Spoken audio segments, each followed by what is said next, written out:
விவசாயி கடவுள் என்னும் முதலாளி கண்டெடுத்த தொழிலாளி விவசாயி விவசாயி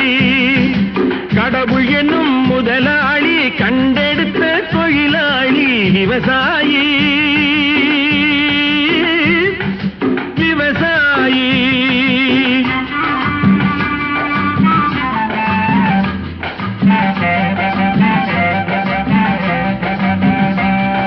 முன்னேற்ற பாதையிலே மனச வைத்து முழு மூச்சாய் அதற்காக தினம் உழைத்து மண்ணிலே முத்தெடுத்து பிறர் வாழ